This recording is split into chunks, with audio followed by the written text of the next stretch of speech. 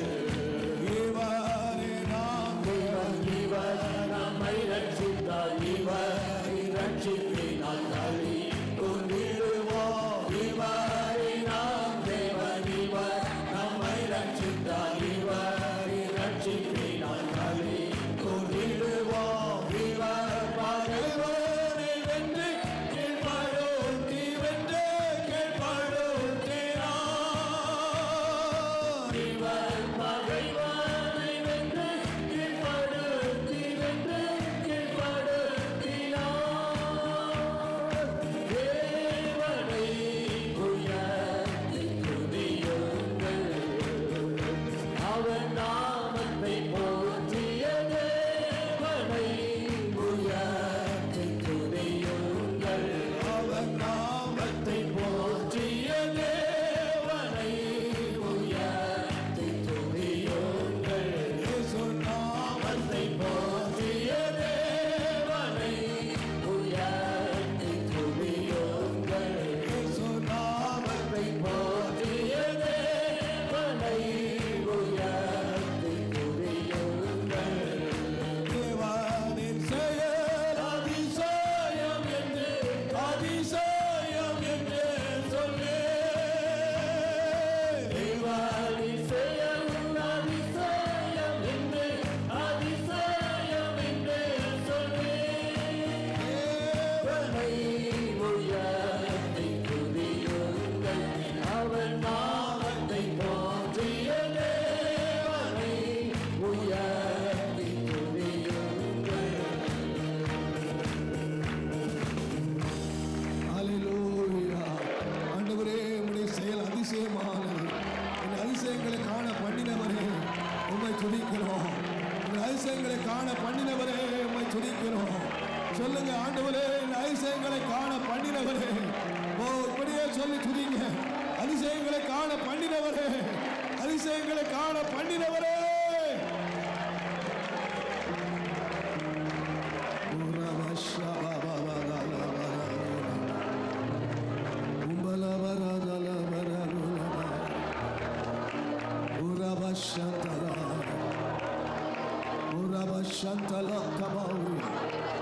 உடைய கண்கள் தடைகளை அல்ல, உடைய கண்கள் அதிசயங்களை திறக்கும்.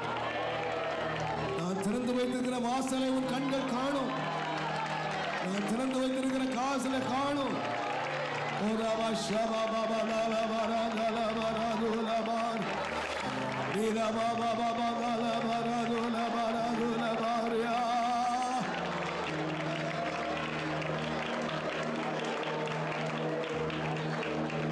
எவ்வளவு அதிசயமானது, அதிசயமானது. ஆண்டவரே, என் கண்கள் அதிசயங்களை காண பண்ணின உம்முடைய கிருபைக்காக நன்றி. நன்றி ஆண்டவரே. என் கண்களுக்கு முன்பாக இருந்த நிந்தைகள், அவமானங்கள், தோல்விகள், பலவீனங்கள் எல்லாம் என்னை விட்டு இன்றைக்கு விலகி உன் தேவபலன், உன் தேவனாகிய கர்த்தர் உனக்கு பலத்தை கட்டளையிட்டார். உனக்கு பலத்தை கட்டளையிட்டார். ஹல்லேலூயா, ஹல்லேலூயா. இன்னைக்கு நான் தைரியமாய் சொல்லுவேன், சங்கீதக்காரன் சொன்னது போல, நான் கூப்பிட்ட நாளிலே எனக்கு மறு உத்தரவு அருளினே.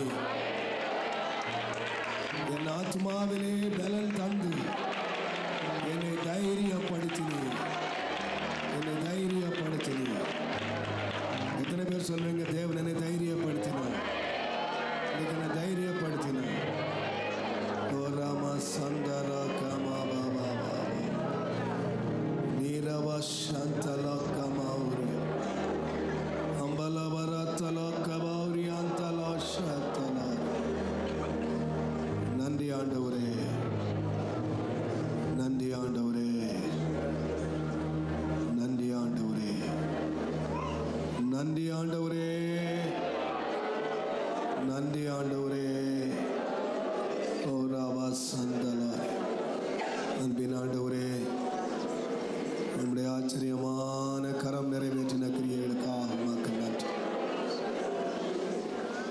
அதிசயங்களை காண பண்ணுகிறவரே, உங்களுடைய ஆச்சரியமான கருத்துக்காக நன்றி. பெரிய காரியங்களை செய்தீர், செய்ய போகிறீர். உமக்கே மகிமையும் கனத்தையும் துதியையும் ஸ்தோத்திரத்தையும் நான் ஏறெடுக்கிறேன். இயேசுவின் நாமத்தில் பிதாவே, ஆமென். நம்முடைய கர்த்தராகிய இயேசு கிறிஸ்துவினுடைய கிருபை, பிதாவாகிய தேவனுடைய அன்பு, பரிசுத்த ஆவியானுடைய அந்யோன்ய ஐக்கியம், சமாதானம், பாதுகாப்பும் வழி நடத்தலும் நம்முடைய ஆண்டவராகிய இயேசுவின் வருகை மட்டும் நம் அனைவரோடும் இருப்பதாக. ஆமென். உங்களுக்கு எத்தனை பேர் கை கொடுக்க முடியுமோ கை கொடுத்து, இன்று முதல் நாம் கர்த்தருடைய அதிசயங்களை காண்போம். நீங்கள் அறிக்கை பண்ணுங்க.